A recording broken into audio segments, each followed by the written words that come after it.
नमस्कार, स्वागत है आपका मेरे चैनल शैक्षिक पटल पर। आशा है आप सभी अच्छे होंगे। मैं डॉक्टर सुनीता मिश्रा। क्या पार्वती ही है माँ दुर्गा?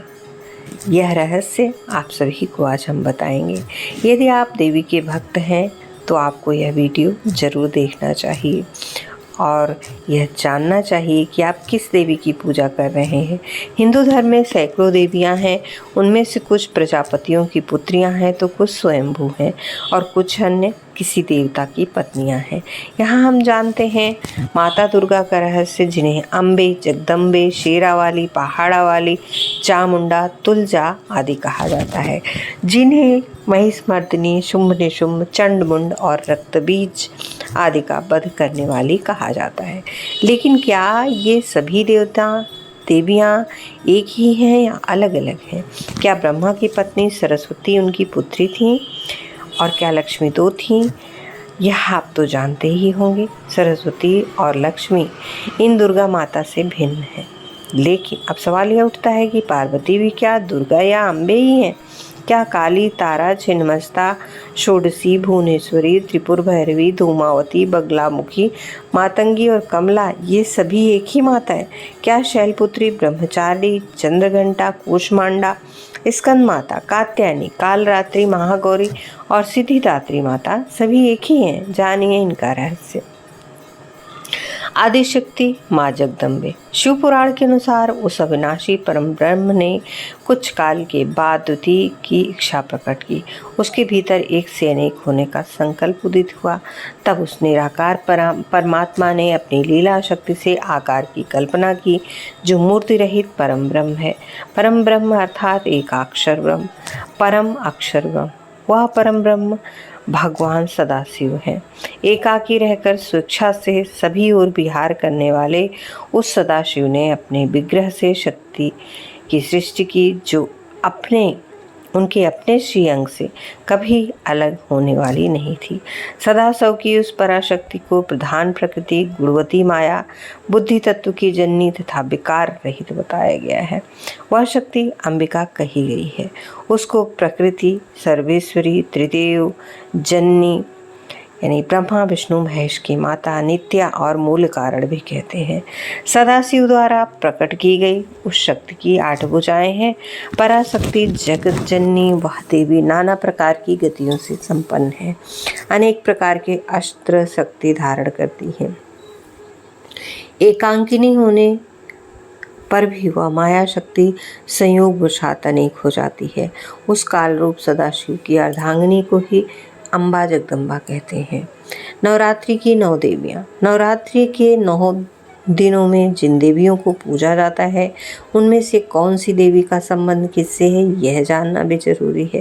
पहली देवी शैलपुत्री को सती कहा गया है, जो दक्ष की पुत्री थी, जिन्होंने यज्ञ की कुंड में कूदकर खुद को भस्म किया था। इसके बाद उन्होंने ही ब्रह्मचारिणी के रूप में दूसरा जन्म लिया और वही बाद में स्कंद की माता कहलाई।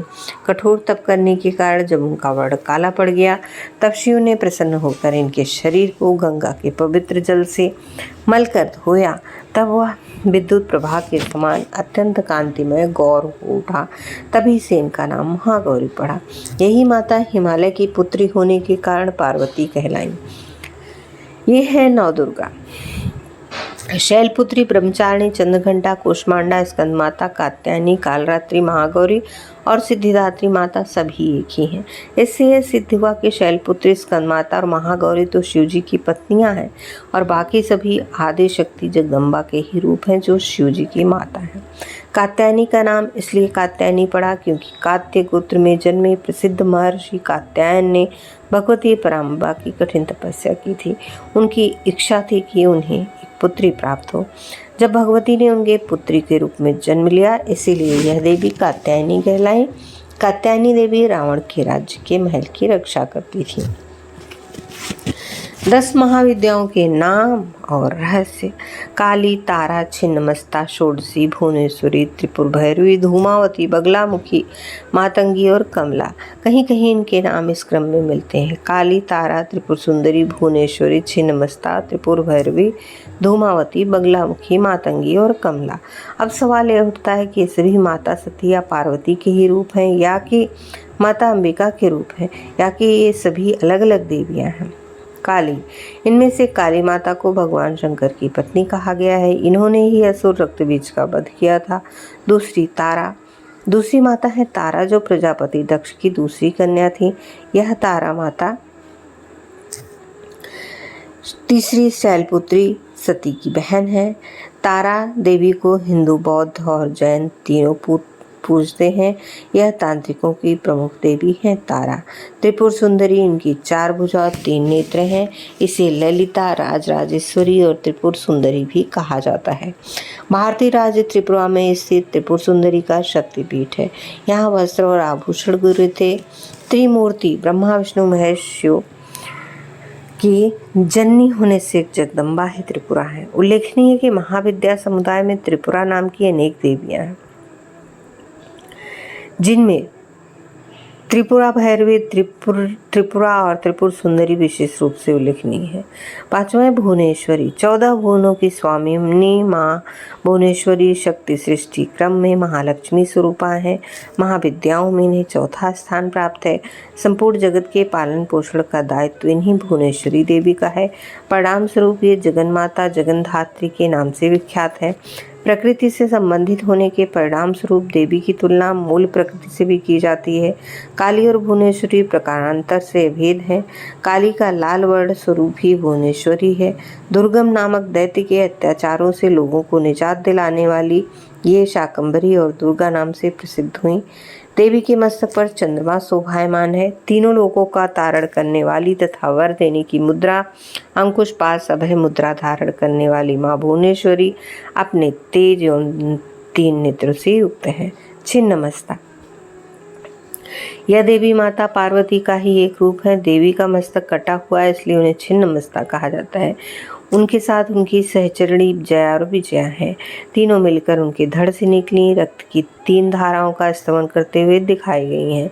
कामाख्या के बाद दुनिया के दूसरे सबसे बड़े शक्ति पीठ के रूप में विख्यात माँ छिन्नमस्ता के मंदिर काफ़ी लोकप्रिय है। झारखंड की राजधानी रांची से लगभग 79 किलोमीटर की दूरी पर रजरप्पा के भैरवी बेड़ा और दामोदर नदी के संगम पर स्थित माँ छिन्नमस्तिका का यह मंदिर है। रजरप्पा की छिन्नमस्ता के 52 शक्तिपीठों में शुमार किया जाता है। त्रिपुर भैरवी, नारद पंचरात्र के अनुसार यह माता काली का ही स्वरूप है। यह महाविद्या के रूप में छठी शक्ति है। त्रिपुर का अर्थ तीनों लोक। दुर्गा सप्तशती के अनुसार देवी त्रिपुर भैरवी महिषासुर नामक दैत्य के वध के काल से संबंधित है। त्रिपुरा भैरवी ऊर्ध्वान्वयन की देवता है। माता की 4 भुजाएं और 3 नेत्र हैं। इन्हें षोडशी भी कहा जाता है। षोडशी को श्री विद्या भी माना जाता है। देवी अपने अन्य नामों से प्रसिद्ध हैं तथा ये सभी सिद्धि योगिनियाँ हैं। त्रिपुर भैरवी, कौलेश भैरवी, रुद्र भैरवी, चैतन्य भैरवी, नित्य भैरवी, भद्र भैरवी, श्मशान भैरवी, सकल सिद्ध भैरवी, संपत प्रदा भैरवी, कामेश्वरी भैरवी इत्यादि। इसकी साधना से षोडश कला में निपुण संतान की प्राप्ति होती है। देवी त्रिपुर भैरवी का घनिष्ठ संबंध काल भैरव से है, जो जीवित और मृत मानव को अपने दुष्कर्मों के अनुसार दंड देते हैं तथा अत्यंत भयानक स्वरूप वाले तथा उग्र स्वभाव वाले हैं। काल भैरव स्वयं भगवान शिव के ऐसे अवतार हैं जिनका घनिष्ठ संबंध विनाश से है। धूमावती, 7वीं महाविद्या धूमावती को पार्वती का ही स्वरूप माना गया है। एक बार देवी पार्वती भगवान शिव के साथ कैलाश पर विराजमान थीं। उन्हें अकस्मात बहुत भूख लगी। उन्होंने वृषभ ध्वज पशुपति से कुछ खाने की इच्छा प्रकट की। शिव के द्वारा खाद्य पदार्थ प्रस्तुत करने में विलंब होने के कारण क्षुधा पीड़ित पार्वती ने क्रोध से भरकर भगवान शिव को ही निगल लिया। ऐसा करने के फलस्वरूप पार्वती के शरीर से धूम राशि निश्चित होने लगी, जिस पर भगवान शिव ने अपनी माया द्वारा देवी पार्वती से कहा, धूम्र से व्याप्त शरीर के कारण तुम्हारा नाम धूमावती होगा। एक अन्य कथा के अनुसार महाप्रलय के समय जब सब कुछ नष्ट हो जाता है, स्वयं महाकाल शिव भी अंतर्ध्यान हो जाते हैं। माँ धूमावती अकेली खड़ी रहती हैं और काल तथा अंतरिक्ष से परे काल की शक्ति को जताती हैं। उस समय न तो धरती, न सूरज, न चांद, न सितारे रहते हैं। रहता है सिर्फ धुआं और राख। वही चरम ज्ञान है, निराकार, न अच्छा न बुरा, न शुद्ध न अशुद्ध, न शुभ न अशुभ। धुएं के रूप में अकेली माँ धूमावती वे अकेली रह जाती हैं। सभी उनका साथ छोड़ जाते हैं, इसलिए अल्प जानकारी रखने वाले उन्हें अशुभ घोषित करते हैं। बगलामुखी। बगलामुखी दो शब्दों के मेल से बनी है। पहला बगला, दूसरा मुखी। बगला से अभिप्राय है विरूपण का कारण और बग या बगुला पक्षी, जिसकी क्षमता एक जगह पर अचल खड़े हो शिकार करना है। मुखी से तात्पर्य है मुख। देवी का घनिष्ठ संबंध अलौकिक, पारलौकिक जादुई शक्तियों से भी है, जिसे इंद्रजाल कहा जाता है। देवी बगलामुखी समुद्र के मध्य में स्थित मणिमय द्वीप में अमूल्य रत्नों से सुसज्जित सिंहासन पर विराजमान है। देवी त्रिनेत्रा हैं, मस्तक पर अर्धचंद्र धारण करती हैं, पीले शारीरिक वर्ण की हैं। देवी ने पीला वस्त्र तथा पीले फूलों की माला धारण की हुई है। देवी के अन्य आभूषण भी पीले रंग के ही हैं तथा अमूल्य रत्नों से जड़ित है।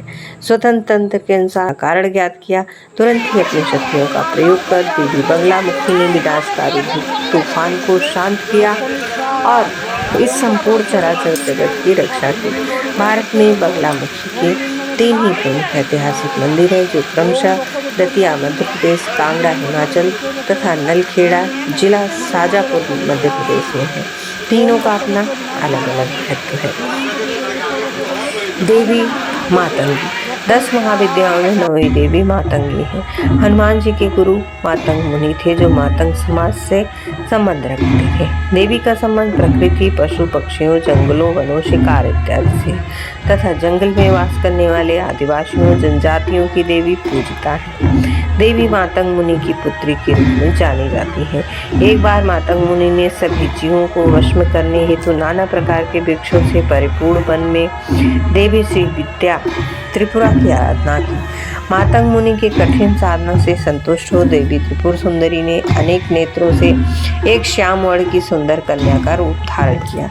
इन्हें राजमातंगी कहा गया तथा ये भी देवी मातंगी का ही स्वरूप है। तभी देवी मतंग कन्या के नाम से जानी जाती हैं। देवी की उत्पत्ति शिव तथा पार्वती के उच्छिष्ट भोजन से हुई थी, इसीलिए देवी का एक अन्य विख्यात नाम उच्छिष्ट चांडालनी भी है तथा देवी का संबंध नाना प्रकार की तंत्र क्रियाओं से है।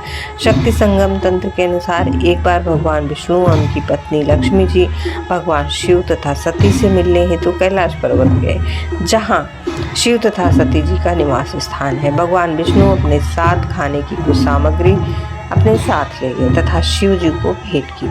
शिव तथा सती ने उपहार स्वरूप प्राप्त हुए वस्तुओं को खाया। भोजन करते हुए भोजन का कुछ भाग नीचे गिरा। परिणाम स्वरूप उन गिरे हुए भोजन के भागों से एक श्याम ओढ़ वाली दासी ने जन्म लिया, जो मातंगी के नाम से विख्यात हुई। देवी की आराधना सर्वप्रथम भगवान विष्णु द्वारा की गई। तभी भगवान विष्णु सुखी संपन्न और श्रीयुक्त उच्च पद पर विराजित है। देवी की आराधना बौद्ध धर्म में की जाती, किंतु बौद्ध धर्म के प्रारंभ में देवी का कोई अस्तित्व नहीं था। कालांतर में देवी बौद्ध धर्म में मातागिरी के नाम से जाने लगी। नारद पंचरात्र के अनुसार कैलाशपति भगवान शिव को चांडाल तथा देवी शिवा को ही उच्छिष्ट चांडालिनी कहा गया है। देवी मातंगी 64 प्रकार की ललित कलाओं से संबंधित विद्याओं से निपुण है तथा तोता पक्षी इनकी बहुत निकट है। देवी कमला। श्रीमद् भागवत के 8वें स्कंद में देवी कमला की उत्पत्ति कथा है। 10 महाविद्याओं में अंतिम देवी कमला तांत्रिक लक्ष्मी के नाम से जानी जाती हैं। देवी कमला जगत पालन करता भगवान विष्णु की पत्नी है। देवताओं तथा दानवों ने मिलकर अधिक संपन्न होने हेतु समुद्र का मंथन किया। समुद्र मंथन से 18 रत्न प्राप्त हुए, जिनमें देवी लक्ष्मी भी थी, जिन्हें भगवान विष्णु को प्रदान किया गया था तथा उन्होंने देवी का पानी ग्रहण किया। देवी का घनिष्ठ संबंध देवराज इंद्र तथा कुबेर से है। इंद्र देवताओं तथा स्वर्ग के राजा हैं तथा कुबेर देवताओं के खजाने के रक्षक के पद पर आसीन है। देवी लक्ष्मी ही इंद्र तथा कुबेर को इस प्रकार का वैभव राजसी सत्ता प्रदान करती हैं। उल्लेखनीय है कि श्री विष्णु ने भृगु की पुत्री लक्ष्मी से विवाह किया था। दीपावली के दिन देवी काली और कमला की पूजा की जाती है। शैव लोग काली की और वैष्णव लोग कमला की पूजा करते हैं। कमला को ही महालक्ष्मी कहा गया है। प्रवृत्ति के अनुसार 10 महाविद्या के 3 समूह हैं। पहला सौम्य कोटि त्रिपुर सुंदरी भुवनेश्वरी मातंगी कमला। दूसरा उग्रकोटि काली छिन्नमस्ता धूमावती बंगलामुखी। तीसरा सौम्य उग्रकोटि तारा और त्रिपुर भैरवी। देवी दुर्गा सामान्यतः देवी दुर्गा 2 रूपों में जानी जाती हैं। एक में वे 10 भुजा वाली तथा दूसरे में अष्टभुजा रूप में है। देवी का वाहन सिंह या बाघ है तथा असुर या दैत्य का वध कर रही है। हिरण्याक्ष के संबंध वंश में उत्पन्न एक शक्तिशाली दैत्य हुआ था जो रुरु का पुत्र था, जिसका नाम दुर्गमासुर था। इसने शक्तिशाली होने तथा देवताओं को पराजित करने के लिए ब्रह्मा जी की कठिन तपस्या की। फलस्वरूप त्रिलोक में सभी संतप्त होने लगे। उसने समस्त मंत्र और वेदों को भी ब्रह्मा जी से मांग लिया।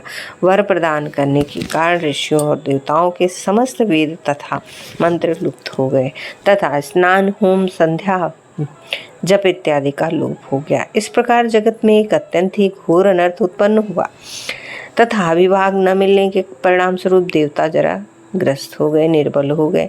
देवताओं की दशा देखकर दुर्गमासुर दैत्य ने इंद्र की अमरावतीपुरी को घेर लिया। देवता शक्तिहीन हो गए। फलस्वरूप उन्होंने स्वर्ग से भाग जाना ही श्रेष्ठ समझा।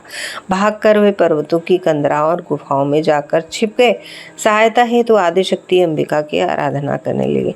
हवन होम न होने के परिणाम स्वरूप जगत में वर्षा का अभाव हो गया।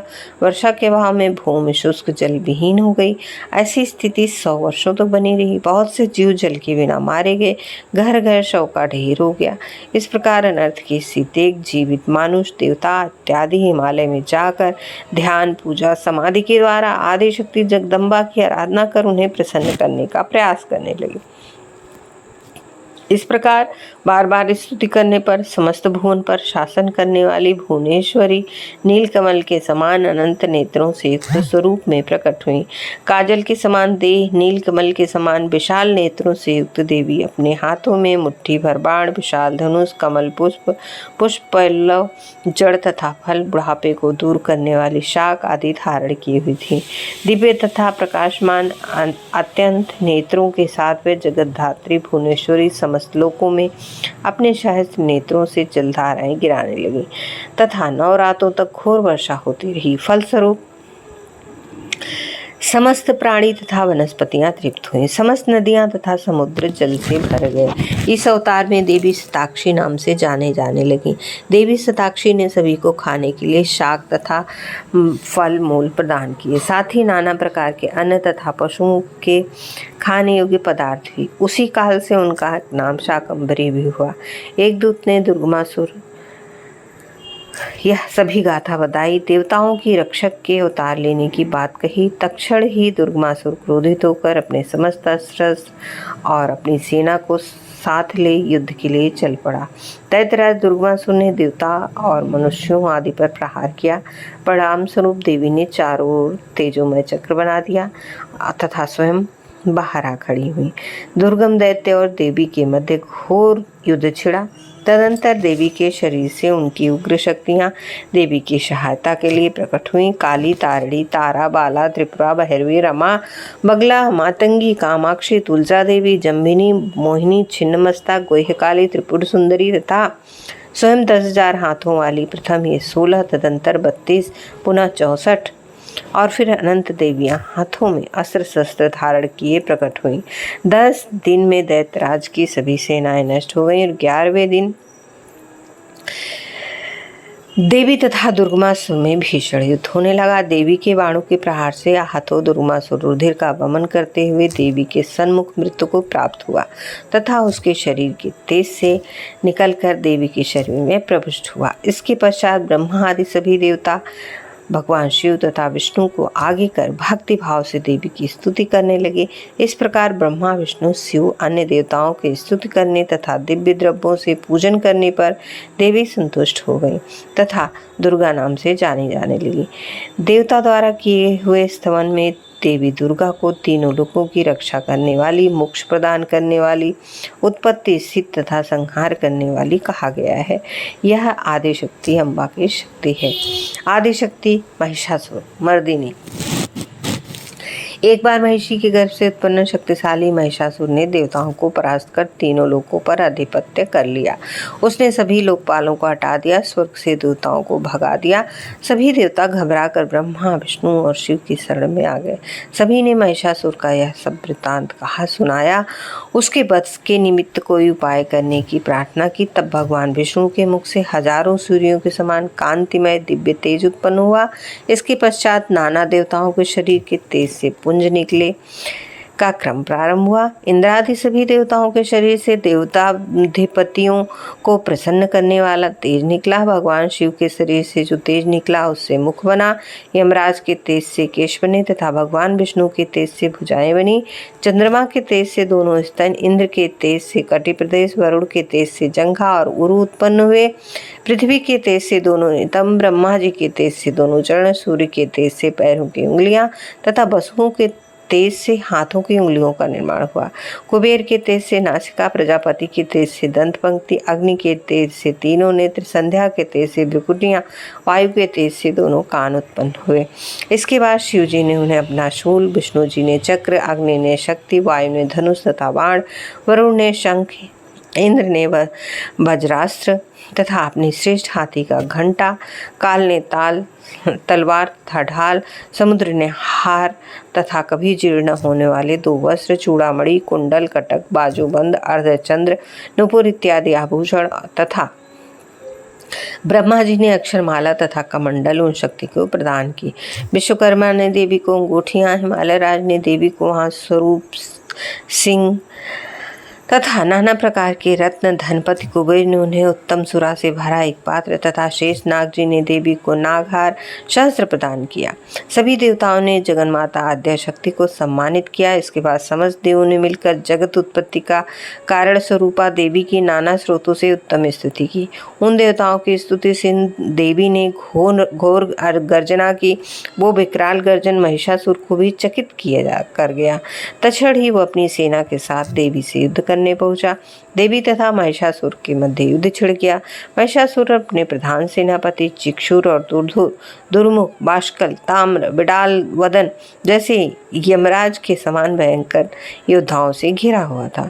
देवी क्रोध से आंखें लाल कर सभी योद्धाओं को देवी ने मार डाला। इसके बाद महिषासुर क्रोध और भय से ग्रस्त होकर देवी की ओर दौड़ा। महिषासुर नाना प्रकार के मायावी रूप धर देवी से युद्ध करने लगा तथा देवी ने भी उन सभी मायावी रूपों को नष्ट कर दिया तथा अंत में अपने खड्ग से महिषासुर का सर काट दिया। इस प्रकार वह महिषासुर मर्दिनी नाम से प्रसिद्ध हुई। शुंभ, निशुंभ, चंडमुंड, ध्रूम, रक्ष एवं रक्त बीज का वध करने वाली देवी शुंभ तथा निशुंभ नाम के असुरों 2 भाइयों भयंकर अत्याचारी थे। अपार बल से तीनों लोकों पर राज्य स्थापित कर लिया था तथा देवताओं को अमरावतीपुरी से निकाल दिया था। उनकी सेना में ही धूम्रक्ष, चंडमुंड, रक्तबीज तथा महाबलशाली असुर थे। शुंभ निशुंभ के आतंक से भयभीत हो समस्त देवताओं ने हिमालय पर जाकर शरण ली। वहां उन्होंने सर्व कामनाओं को पूर्ण करने वाली आदिशक्ति देवी की स्तुति की। देवताओं की स्तुति करने पर माता गौरी अत्यंत प्रसन्न हुई तथा देवताओं से पूछा, आप लोग किसकी स्तुति कर रहे हो? देखते ही देखते शिवा देवी के शरीर से एक कुमारी कन्या का प्राकट्य हुआ तथा कुमारी कन्या ने देवी शिवा को कहा कि शुंभ तथा निशुंभ नामक दैत्यों से प्रताड़ित ये सब आप ही की स्तुति कर रहे हैं। उस कन्या का प्रादुर्भाव शिवा से हुआ तथा वो कौशिकी नाम से विख्यात हुई। कौशिकी ही साक्षात शुंभ का वध करने वाली सरस्वती हैं तथा उन्हें ही उग्रतारा या महोग्रतारा कहा गया है। देवी कौशिकी ने देवताओं से कहा, तुम लोग निर्भय हो जाओ, मैं स्वतंत्र हूँ, बिना किसी सहारे पर रहती तथा सिंह पर सवारी करती। यह देख शुंभ ने अपने दूत सुग्रीव को देवी के पास प्रस्ताव देकर भेजा और प्रयत्नपूर्वक देवी को ले आने की आज्ञा की। देवी ने अंत में इन सभी राक्षसों को मार डाला और देवताओं को भय मुक्त किया। अगर आप शैक्षिक पटल पर नए हैं तो चैनल को सब्सक्राइब जरूर करें और साथ ही बेल आइकन प्रेस कर दें, जिससे आने वाले वीडियो की नोटिफिकेशन मिलती रहे। और वीडियो को अंत तक ज़रूर देखा करें। वीडियो को लाइक करें, ज़्यादा से ज़्यादा शेयर करें, अपने बहुमूल्य सुझाव कमेंट बॉक्स में अवश्य दें। आपके सुझावों का, विचारों का हमें इंतज़ार रहता है। वीडियो को ज़्यादा से ज़्यादा लोगों तक पहुंचाएं, अपने दोस्तों, मित्रों, रिश्तेदारों में शेयर करें, उनसे सब्सक्राइब करवाएं। धन्यवाद। नमस्कार।